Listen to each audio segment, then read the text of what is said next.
हाँ जी बच्चों, कैसे हो आप सभी? अच्छे से पढ़ाई हो रही है आपकी? हमारा ये जो सीरीज चल रहा है ये कॉम्प्लेक्स एनालिसिस यानी आपके 11th क्लास के मैथमेटिक्स का ये 5th चैप्टर है सम्मिश्र संख्या।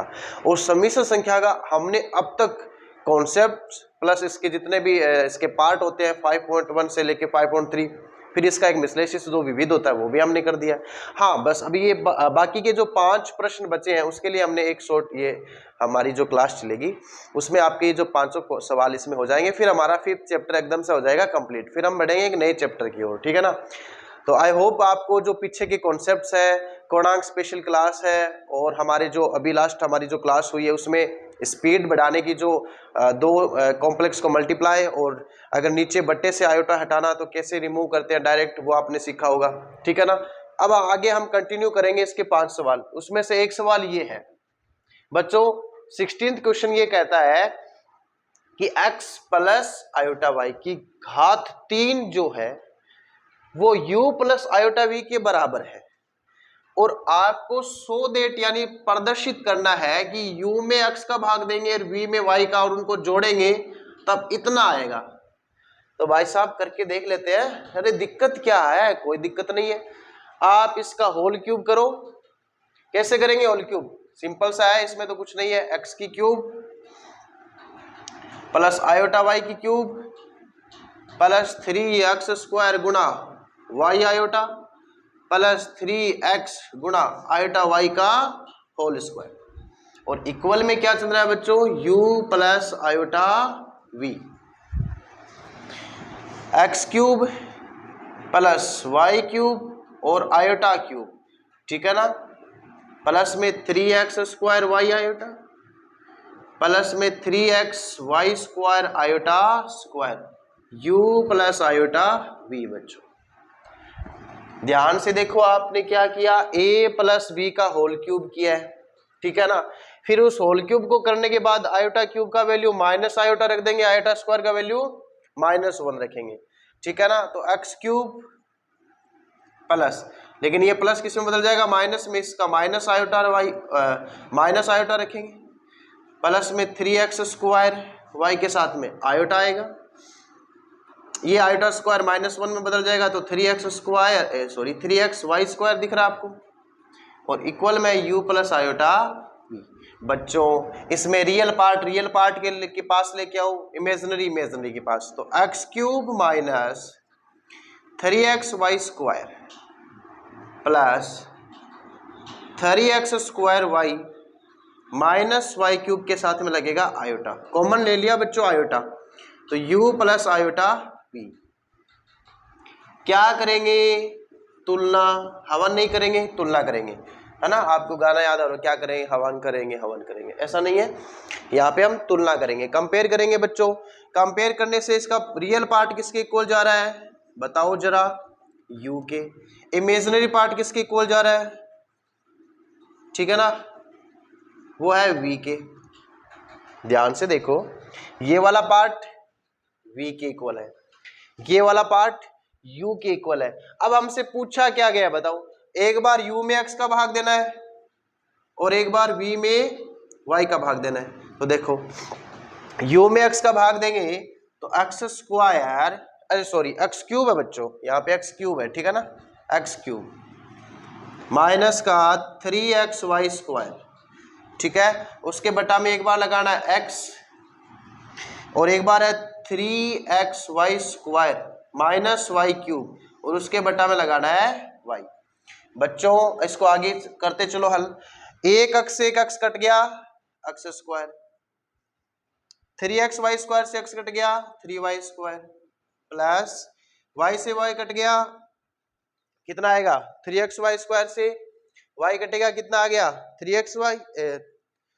अरे सुनो, यहाँ पे 3x स्क्वायर y है, देखो सिली मिस्टेक आपकी क्वेश्चन बिगाड़ सकते हैं बच्चों।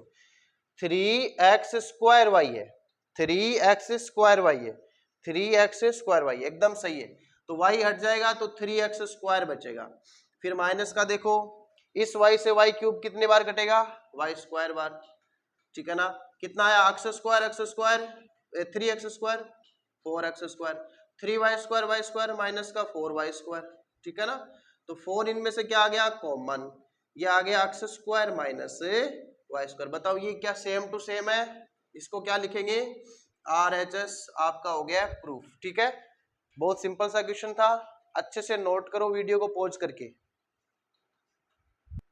देखो बच्चों 17वां क्वेश्चन है, ये थोड़ा सा अलग पैटर्न से, इसलिए आपको समझने की आवश्यकता है इसमें, ठीक है ना। थोड़ा सा समझ के करेंगे तो हो जाएगा, इसमें कोई बड़ी बात नहीं है। बच्चा पार्टी इसमें आपको क्या दे रखा है कि अल्फा और बीटा दो कॉम्प्लेक्स नंबर है, हो सकते हैं भाई, कोई दिक्कत वाली बात नहीं है।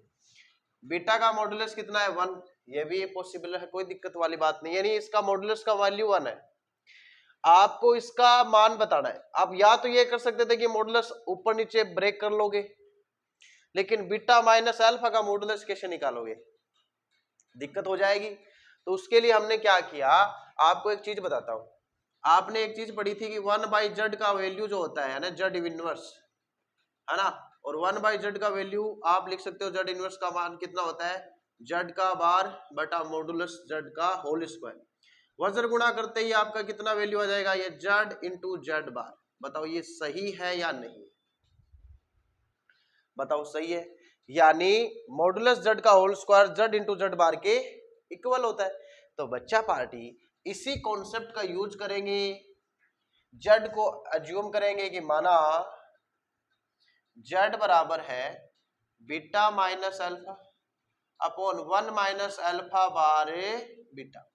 अगर ये z है तो z बार कितना होगा इससे, ये beta minus alpha upon 1 minus alpha bar beta के होल बार क्या लग जाएगा, बार लग जाएगा।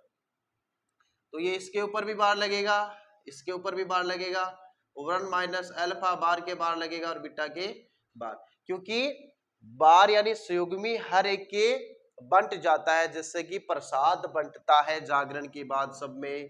तो ये beta bar minus alpha bar upon 1 minus, एक बात और सुन लीजिए, जेड बार का होल बार वापस जेड आ जाता है, तो ये अल्फा हो जाएगा और ये बीटा बार। ठीक है, ये है जेड बार और जेड का वैल्यू आपके पास ये है, ठीक है ना। अब इन दोनों से हम क्या करेंगे पता है क्या, जेड की जेड बार से गुणा करेंगे, और वो किसके इक्वल चलेगा, उसके मॉडुलस के होल स्क्वायर के इक्वल चलेगा। और वही हमें ज्ञात करना है। अगर बच्चों आपने इसको जेड मान लिया है तो क्या हम इसकी जगह जेड नहीं लिख सकते, और हमें इसका मॉडुलस चाहिए तो मॉडुलस निकाल देंगे, तो मॉडुलस का होल स्क्वायर हो जाएगा जेड इंटू जेड बार, और वहां पे हम वैल्यू का वैल्यू पुट कर देंगे, जेड की value beta minus alpha 1 minus alpha bar beta, देखो ध्यान से 1 माइनस अल्फा बार बीटा, और गुणा ये हो जाएगा beta bar minus alpha bar 1 minus alpha beta. अब देखो यहां से जो भी सॉल्यूशन निकलेगा वो सॉल्यूशन इसका स्क्वायर आएगा, स्क्वायर रूट करेंगे, वर्गमूल निकालेंगे तो हमें प्रॉपर आंसर मिल जाएगा। उसके लिए मैं इधर वाला मिटाता हूं ताकि हमें स्पेस मिल जाए, ठीक है। अब देखो आप इसकी करो मल्टीप्लाई, क्या करो मल्टीप्लाई करो। देखो मल्टीप्लाई कैसे करेंगे, अंश का अंश से गुणा, हर का हर से गुणा, बीटा की गुणा बीटा बार से हो जाएगी, तो बीटा बीटा बार, ठीक है। फिर आ जाएगा माइनस का बीटा की गुणा अल्फा बार से करेंगे, तो बीटा अल्फा बार। फिर अल्फा की गुणा बीटा बार से करेंगे, माइनस अल्फा बीटा बार, ठीक है, वेरी गुड। फिर minus minus plus, minus minus plus alpha alpha बार, ठीक है। बटे में क्या आएगा, देखो 1 की मल्टीप्लाई 1 से करेंगे 1, 1 की मल्टीप्लाई माइनस अल्फा बीटा बार से अल्फा बीटा बार, फिर अल्फा बार बीटा की 1 से करेंगे माइनस अल्फा बीटा बार, फिर minus minus plus alpha alpha bar beta beta bar. इतना हमारे पास आंसर आ चुका है, और ये किसके इक्वल है, जेड का मॉडुलस का होल स्क्वायर, ठीक है। फ्रेम में आ रहे हैं आपके पीछे, ठीक है ना। हाँ देखो बच्चों यहां पर बीटा बीटा बार अब देखो बच्चों, इसमें क्या करेंगे, यहां पर बीटा बीटा बार का मतलब पता है क्या होता है, वो होता है बीटा का मॉडुलस का होल स्क्वायर। और बच्चा बच्चा जानता है इस क्वेश्चन में बीटा के मॉडुलस का वैल्यू कितना है 1, तो जहां पर बीटा बीटा बार है वहां वहां क्या रख देंगे, 1 रख देंगे। ठीक है, थोड़ा शॉर्ट लिख देते हैं इसको। देखो बच्चों, क्योंकि बीटा बीटा बार होगा बीटा का मॉडुलस का होल स्क्वायर, उसका वैल्यू 1 हो जाएगा। तो यहां से मॉडुलस जेड का होल स्क्वायर क्या चलेगा, इसका वैल्यू कितना हो जाएगा मान रखने पर, चलो रखो मान, ये 1 हो जाएगा, ये माइनस बीटा अल्फा बार हो जाएगा। ठीक है ना, बीटा अल्फा बार, और यहां से हो जाएगा अल्फा बीटा बार। ठीक है ना, एक सेकंड नीचे देखो, ये 1 की गुणा 1 से करी, फिर 1 की गुणा अल्फा बीटा बार से करी, फिर अल्फा बार की गुणा बीटा से करी, अल्फा बार। अच्छा अच्छा, यहाँ पर बच्चे आवाज लगा रहे हैं, देखो ये बच्चे बैठे पीछे, ये कह रहे हैं सर यहाँ पे आपने अल्फा बार बीटा की गुणा 1 से करी तो अल्फा बार बीटा आएगा, और मैंने क्या लगा दिया, अल्फा बीटा बार लगा दिया। वेरी गुड बच्चों, ठीक है, एक्टिव बैठे हो आप। ठीक है, सिली मिस्टेक हो जाती है, थोड़ा जुकाम भी कष्ट दे रहा है हमें। ठीक है ना, सुनो बच्चों, ये हो गया अल्फा अल्फा बार। बच्चों इसका वैल्यू 1 है, माइनस ये बीटा बार है, अल्फा है। ठीक है, कोई बात नहीं, इसको पहले लिख सकते हो आप, इसको बाद में लिख सकते हो। अल्फा, ये देखो अल्फा बार और बीटा, तो बीटा अल्फा बार ये माइनस में आप लिखो अल्फा बीटा बार, इसके नीचे प्लस में इसका वैल्यू 1 हो गया, अल्फा अल्फा बार। अब देखो यहाँ पे तो वो मेरा डायलॉग है, अंधा भी देख के बता देगा, सेम टू सेम है, कुछ भी चेंज हो तो बता दो, कोई भी चेंज नहीं है। जब सब कुछ सेम है तो इसका वैल्यू कितना आ जाएगा 1, और इसका स्क्वायर रूट लेंगे तो कितना आ जाएगा वर्गमूल 1, तो जेड का वैल्यू आ जाएगा 1। ये आपका आंसर हो जाएगा, क्या हो जाएगा आंसर, तो इसका आंसर कितना आ गया 1। ठीक है ना, इस सवाल को आप फिर से गहराई से देखो, बहुत ज्यादा सोच विचार मत करो, चाहे सिंपल सा है, मैंने एकदम सिंपल बना दिया, इससे ज्यादा और सिंपल ये बनेगा नहीं। आगे बढ़ते हैं, एक बार फिर से रिवाइज करवा देते हैं आपको। देखो बच्चों, इस क्वेश्चन को डायरेक्ट करेंगे तो होगा नहीं हमसे, क्यों, क्योंकि जानकारी अधूरी है, उसके लिए हमें ये पैटर्न फॉलो करना पड़ेगा, और वो पैटर्न है जेड स्क्वायर। ठीक है ना, वो जेड इंटू जेड बार के इक्वल होता है। और ये आया कहां से, ये मैंने आपको, चलो मैं और सिखा देता हूं आपको। इधर देखो, जेड इनवर्स क्या होता है 1 बाई जेड, यानी ये होता है जेड का बार बटा मॉडुलस जेड का होल स्क्वायर। जब आप वज्र गुणा करोगे तब ये रिजल्ट आएगा। ठीक है ना बच्चों, फिर हमने एक को जेड माना तो दूसरे को जेड बार निकाल दिया, और फिर जेड बार निकाला तो उसका होल बार निकाला, होल बार सबके बंट गया, इसके भी इसके भी इसके भी इसके भी, अचर का तो बार होता ही नहीं है। सम्मिश्र संख्याओं का बार निकाला, बार का बार सिंपल कॉम्प्लेक्स हो जाता है, ये बीटा बार। फिर इन दोनों की करा दी गुणा, जैसे हमने गुणा कराई तो ये एक्सपेंड हो गए, एक्सपेंड होने से बीटा बीटा बार की जगह कितना आ गया 1, कितना आ गया 1, और 1 आने से ये गायब हो गया, और ऊपर वाला नीचे वाला भाग सेम टू सेम हो जाने से कट गया, कटने से आंसर 1 आ गया, और 1 का वर्गमूल 1 होता है। तो सिंपल सी ये कैलकुलेशन थी, ये आप समझ सकते हो बच्चों, घबराने की आवश्यकता नहीं है। नहीं समझ में आए, कुछ भी कहीं भी दिक्कत हो, कमेंट बॉक्स या टेलीग्राम चैनल पे आप मुझसे कांटेक्ट करो, मैं उसका सॉल्यूशन प्रोवाइड कराऊंगा। ठीक है, आगे बढ़ते हैं, चलो बच्चों नए सवाल के साथ। 18वां बच्चा पार्टी, यहाँ पे 1 माइनस आयोटा का मॉडुलस के ऊपर x है घात में, बराबर में 2 की पावर x है, उसके शून्यतर यानी शून्य नहीं होना चाहिए। ठीक है ना, x का मान शून्य, 2 की पावर x, मूलों की संख्या पूछिए बच्चों, इसमें थोड़ा सा लॉजिक है बच्चों, हमें यहाँ पर समझना पड़ेगा। समीकरण ये है, समीकरण ये है, इस समीकरण के जो मूल निकलेंगे वो मूल पूर्णांक हो सकते हैं, लेकिन वो मूल शून्य नहीं होने चाहिए, और उनकी संख्या बतानी है। तो पहले आपको इसको सोल्व करना पड़ेगा, सोल्व करने के बाद इसका आंसर देखो। मॉडुलस 1 माइनस आयोटा का वैल्यू कितना होगा 1 स्क्वायर 1 स्क्वायर, और उसके ऊपर घात कितनी है x है, और बराबर 2 की घात है, यहाँ पर ये हो जाएगा वर्गमूल 2 और उसकी पावर x, बराबर ये क्या हो जाएगा वर्गमूल 2 की पावर 2x, ऐसे समझ सकते हो क्योंकि इसका स्क्वायर करेंगे तो 2 बदल जाएगा। वर्गमूल 2 की पावर x बराबर वर्गमूल 2 की पावर 2x, ठीक है ना, क्योंकि स्क्वायर करेंगे तो वापस 2 में बदल जाएगा। अब आपने क्या किया, वर्गमूल 2 की पावर x को आप कुछ भी मान सकते हो, एक्स्ट्रा t k p कुछ भी मान सकते हो, आपकी मर्जी है, y भी मान सकते हो, कोई बड़ी बात नहीं है। तो आप यहाँ पे आपने लिखा t और यहाँ पे आपने क्या होगा, यहाँ पर वर्गमूल 2 की पावर x जो आपकी है उसका भी क्या करना है, स्क्वायर करना है।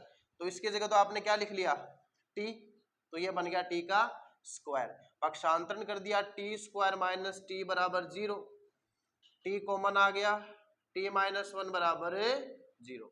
तो यहां से कितने केस बनेंगे बच्चों,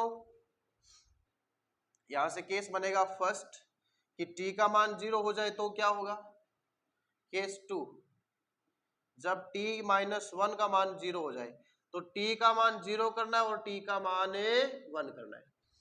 अब अगेन t का मान कितना है, वर्गमूल 2 की पावर x और बराबर में 1, सॉरी बराबर में 0। क्या ये पॉसिबल है, निरस्त हो जाएगा। पूछो क्यों मुझसे, ये निरस्त क्यों हुआ सर, बच्चों किसी भी धनात्मक संख्या वर्गमूल 2 का मान कितना होता है 1.414 और उसकी पावर कुछ भी हो, क्या वो कभी 0 हो सकता है, नहीं बेटा, धनात्मक संख्या के या पॉजिटिव नेगेटिव फर्क नहीं पड़ता है, ठीक है ना।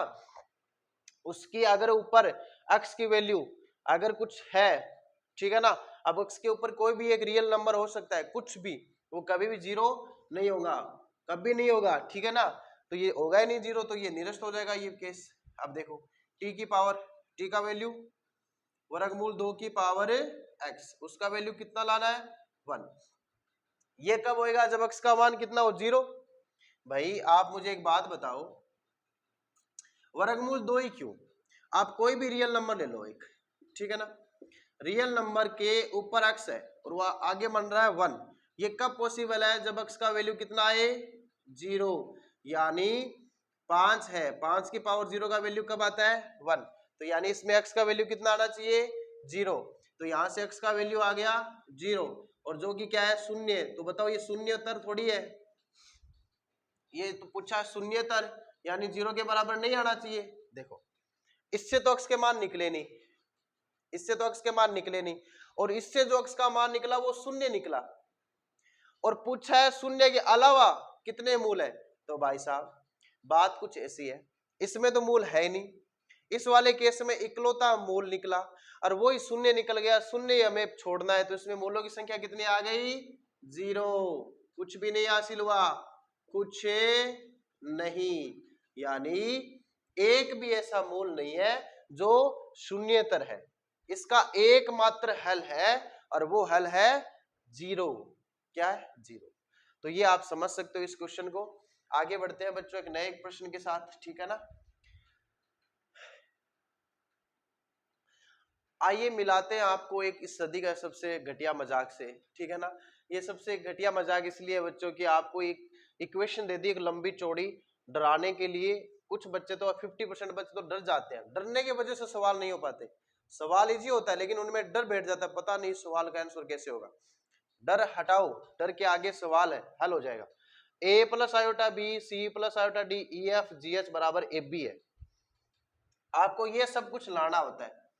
बच्चों मैथ को ऐसे सीखा जाता है कि ये चीज जो हमसे पूछा है वो आता कहां पे है, वो चीज है कहां पे। a प्लस आयोटा बी से ए स्क्वायर प्लस बी स्क्वायर कब बनता है, जब हम उसका मापांक निकालते हैं, क्या निकालते हैं मापांक, तो इन सब का मापांक निकाल लो, बात खत्म, इन सब का मापांक निकालो। तो देखो ये मापांक निकाल लिया a प्लस आयोटा बी का, फिर c प्लस आयोटा डी का, फिर e प्लस आयोटा एफ का, मापांक जैसे निकालोगे, मापांक का रूल होता है मापांक बंट जाता है सब में, ठीक है ना, मापांक क्या होता है बंट जाता है, और हम इस मापांक को जैसे ही बांटेंगे ये कितना होगा वर्गमूल में a square plus B square, वर्गमूल में c square plus D square, वर्गमूल में e square plus F square, वर्गमूल में G square plus H square is equal to वर्गमूल में A square plus B square. बात कुछ समझ में आए तुम्हें? ये भी वर्गमूल में वर्गमूल में वर्गमूल में, सारे के सारे वर्गमूल में। बड़ी नाइंसाफी है, ध्यान ही नहीं दिया हमने तो इस बात का। ठीक है, अब देखो बच्चों, ये सब के सब किस में है? वर्गमूल में है। बच्चों आपको हो सकता है इसमें फैन की आवाज आई हो, डिस्टर्ब कर रही हो, ठीक है, उसको थोड़ा इग्नोर करना, आज थोड़ा जुकाम भी लगा हुआ है। देखो जैसे हम स्क्वायर वर्ग स्क्वायर करेंगे तो यहां से कितना आएगा? ए स्क्वायर प्लस बी स्क्वायर गुणा सी square plus D square E square plus F square जी स्क्वायर प्लस एच स्क्वायर। ये क्या हो जाएगा? ए स्क्वायर प्लस बी स्क्वायर। ठीक है ना? तो इस तरह से जो लाना था वो ला चुके हैं। अब आगे बढ़ते हैं, सिंपल सा क्वेश्चन था ये तो। हाँ जी बच्चों, ये सवाल देखो, हमें ये पूछा है कि ये जो आपको एक कॉम्प्लेक्स के बटे में दूसरी कॉम्प्लेक्स है, 1 प्लस आयोटा के बटे में 1 माइनस आयोटा है, उसकी घात m का मान 1 है। बच्चों एक बात आपसे पूछनी है कि एक कॉम्प्लेक्स के बटा में दूसरी कॉम्प्लेक्स, उसकी भी कुछ घात m और वो 1 लाना है, तब m का हमसे न्यूनतम धनात्मक पूर्णांक मान पूछा है कि m का लीस्ट वैल्यू क्या होगा जिसके लिए ये इक्वेशन अपना परफेक्ट आंसर देती हो। m का वो छोटे से छोटा धनात्मक मान, पॉजिटिव वैल्यू, जिससे इस ये जो इक्वेशन है वो सेटिस्फाइड हो जाए। तो उसके लिए हम इस इक्वेशन को सिंप्लीफाई करते हैं। इसको आप कैसे सिंप्लीफाई करोगे? बटे में मेरे को आयोटा पसंद ही नहीं है, परिमेयकरण कर दो, बात खत्म। देखो 1 प्लस आयोटा, 1 प्लस आयोटा से ऊपर नीचे गुणा कर देंगे, बात सब सॉरी जैसे ही इसको मल्टीप्लाई किया इक्वल में 1, ये इसका होल स्क्वायर खोल दो, 1 plus iota square plus 2 iota, और ये हो जाएगा 1 प्लस 1 और हो जाएगा m, क्योंकि 1 का स्क्वायर माइनस आयोटा का square minus 1 minus minus plus 1, बराबर में ये 1 लाना है। आयोटा स्क्वायर का वैल्यू माइनस 1 होता है और माइनस 1 प्लस 1 से कैंसिल आउट हो जाएगा और बचेगा 2 आयोटा डिवाइड में 2, उसकी पावर m का वैल्यू 1, 2 से 2 कट गया, आयोटा की पावर 1, m का मान 1 है। बच्चा पार्टी मुझे एक बात बताओ, आयोटा की घात m का मान 1 और m का मान छोटे से छोटा बताओ जिसके लिए 1 होता है। मैंने आपको पहले दिन सिखाया था, वो m का मान होगा 4, यानी आयोटा की पावर 4 कितनी होती है? 1। बहुत बार सीख चुके हैं, इसलिए m का मान कितना आ जाएगा? 4। सिंपल सा क्वेश्चन है। अगर बच्चों ये न्यूनतम पूछा ना तो धनात्मक पूछेगा, ऐसे तो बहुत सारे मान है जो माइनस में भी जाते हैं जिसपे 1 आता है, इसलिए इस क्वेश्चन में पॉजिटिव बहुत जरूरी है अगर न्यूनतम पूछा है तो। ठीक है ना? या फिर 0 से बड़ा एक ऐसा इंटीजर वैल्यू जिसपे आयोटा 1 देता है और वो कितना होता है? 4 होता है। ठीक है ना? तो आज के बाद आप एक चीज और याद रखोगे कि 1 प्लस आयोटा 1 माइनस आयोटा, ये पहले भी आ चुका है, इसका मान कितना होता है? Only iota. ठीक है ना? इसका वैल्यू क्या होता है? Only iota. तो बच्चों ये थी अपनी विविध प्रश्नावली जिनको हम कंप्लीट सॉल्यूशन दे चुके हैं। इस क्वेश्चन को आप वापस समझ सकते हैं। कई बच्चे सोच रहे हैं ये कैसे कटे। देखो बच्चों, अगर नहीं समझ में आया तो मैं इधर करवा देता हूं। ये 1 आयोटा स्क्वायर का वैल्यू माइनस 1 प्लस का 2 आयोटा, और 1 और 1 2, तो 1 से 1 कट गया, 2 से 2 कट गया, कितना आ गया? आयोटा। ठीक है ना? आई होप बच्चों आपको ये सॉल्यूशन अच्छे से समझ में आ गया हो।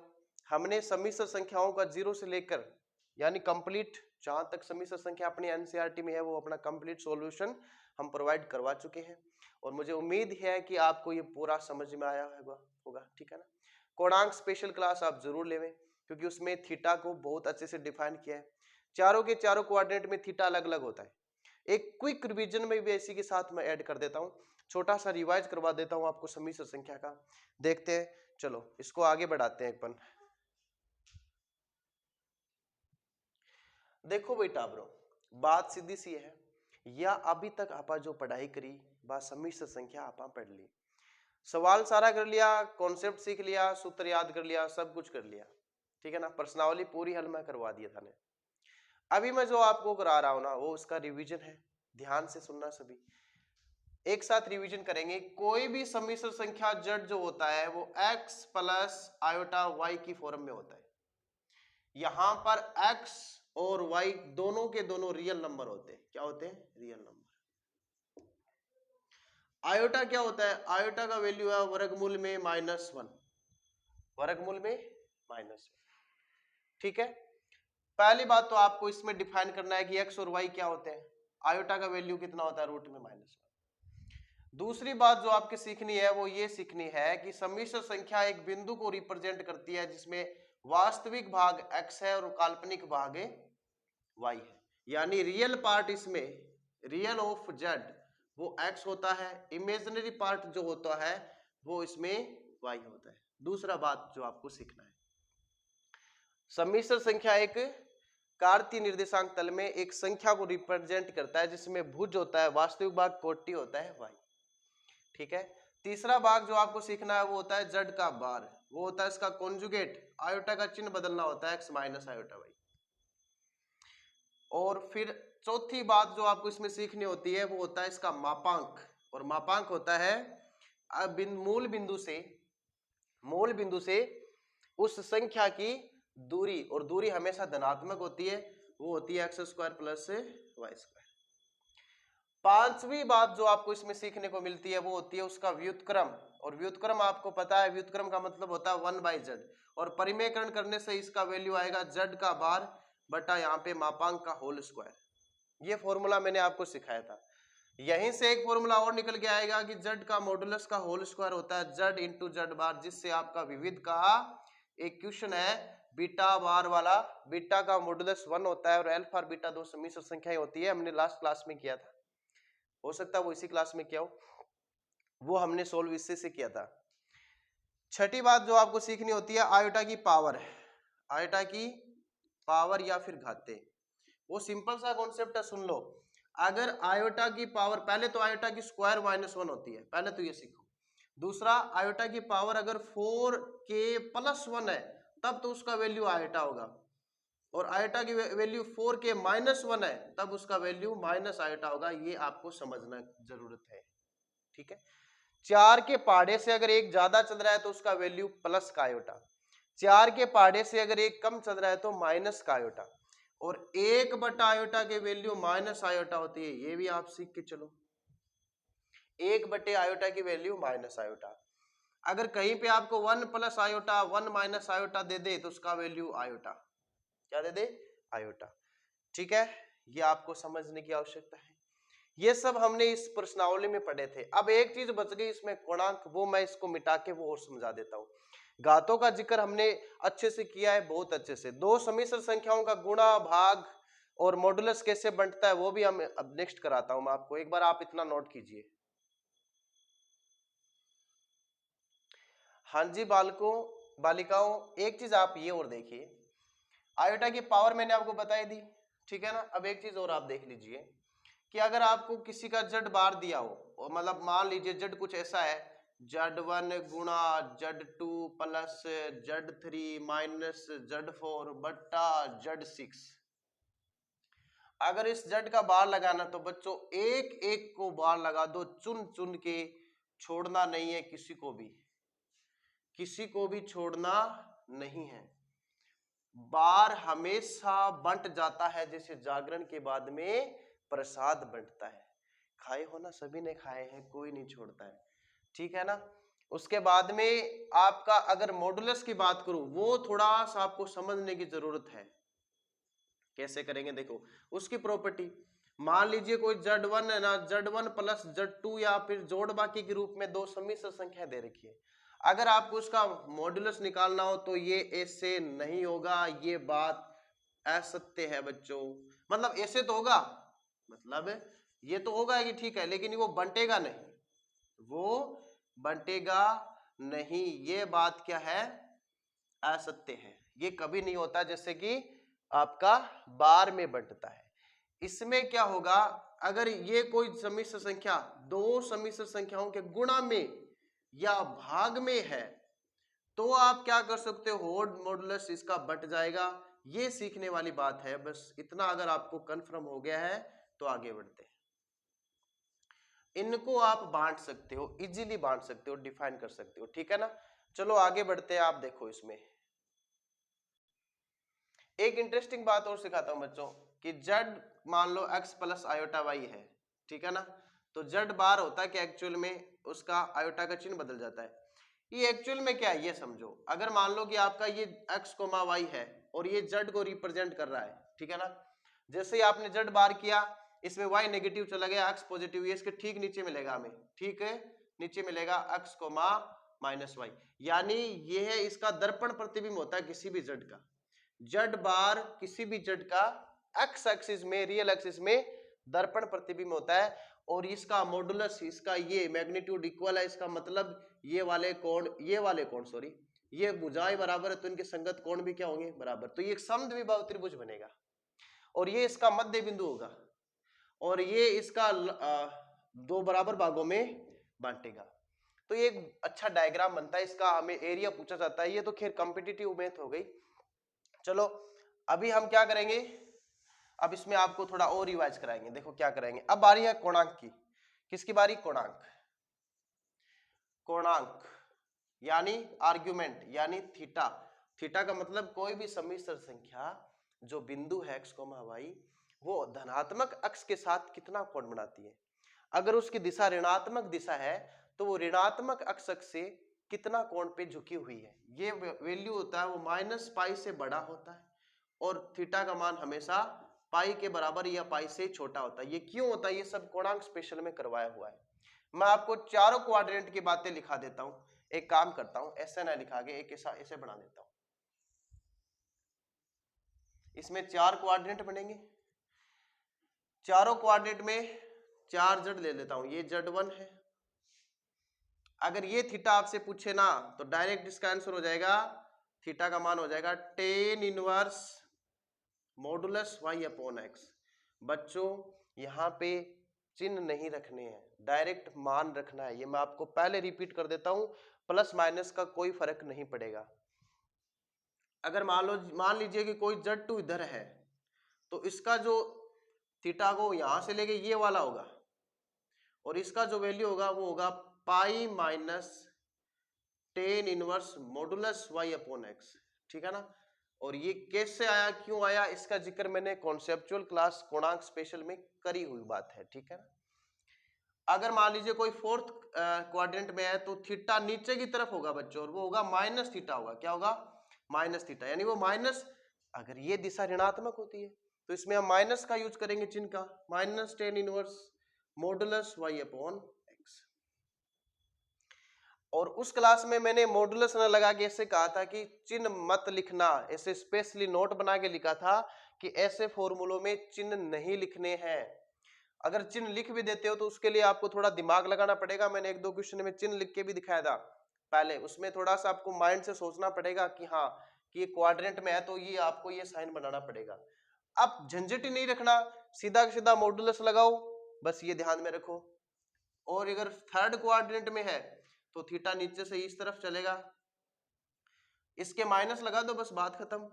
माइनस में pi minus tan inverse modulus y upon x, बस, ठीक है ना। देखो आंसर दोनों के सेम टू सेम है, बस सबके क्या लगा दिया, माइनस लगा दिया। तो ये चारों क्वाड्रेंट के मैंने आपको बताती हैं। ये पहला है, ये दूसरा है, ये तीसरा और ये चौथा है, ठीक है ना। तो ऐसे आप कर सकते हो, सिंपल सा क्वेश्चन है, कोई बड़ी बात नहीं है। मैंने बहुत सारे क्वेश्चन करवाए इससे रिलेटेड। तो ये था कोणांक का रिवीजन और इसी के साथ हमारे जितने भी कॉन्सेप्ट होते हैं वो सारे हमने रिवाइज कर लिए हैं। बाकी आपके जो एग्जाम में जैसे भी कोई क्वेश्चन आएगा वो तो इन्हीं से अंडर आएगा। लेकिन एक चीज और है, दो सम्मिश्र संख्याओं का गुणा और सिखा देता हूं, कैसे जल्दी करते हैं, रिवाइज कर लेते हैं बस फटाफट। बच्चा पार्टी एक लास्ट कॉन्सेप्ट और रिवाइज कर लो। आपको दो सम्मिश्र संख्याओं की गुणा करनी है। वैसे मैं इसको एकदम से एक्सपेंड कराता था कि पहले संख्या से गुणा करो, फिर दूसरी से, फिर इसकी पहली से और दूसरी से, फिर लास्ट में जो जोड़ बाकी वो कर दो, सिंपल सा। लेकिन इसको आप शॉर्टली कैसे करते हैं सुनो, 3 + 4 आयोटा का एक साथ लिखो, -2 + 2 आयोटा को एक साथ लिखो, फिर तरीका देखो, आरली बारली को गुणा करो, ठीक है, 3 दूनी 6 यानी माइनस का, 4 दूनी 8, आयोटा आयोटा स्क्वायर का लगेगा -1। तो ये तो है विदाउट आयोटा वाली चीजें, सिंपल है। 3 को 2 से -6 चिन्ह के साथ, प्लस का 4 प्लस का 2 प्लस का 8, आयोटा आयोटा आयोटा स्क्वायर का -1, ये विदाउट आयोटा वाली चीज है, यानी ये रियल नंबर है, ये रियल पार्ट होता है बच्चों। फिर लगेगा प्लस, अब करो क्रॉस मल्टीप्लाई, देखो एक सुंदर सा डायग्राम बन रहा है इससे, ठीक है ना, जैसे कि इन परिभाषित को ऐसे लिखते हैं ना अपन, वैसे एक चीज बन रही है। 3 को 2 से गुणा कर दिया, कितना आया 6, 4 को 2 से कर दिया -8, और उसके साथ में लगा दो आयोटा। और वैसे भी ध्यान देने वाली बात है, आयोटा सिंगल आयोटा कॉमन आ जाएगा, तो इसका हो जाएगा -14, 6 में से 8 गया 2 आयोटा। देखो ऐसे करना है, इसमें आपको टाइम बच जाएगा, ठीक है ना।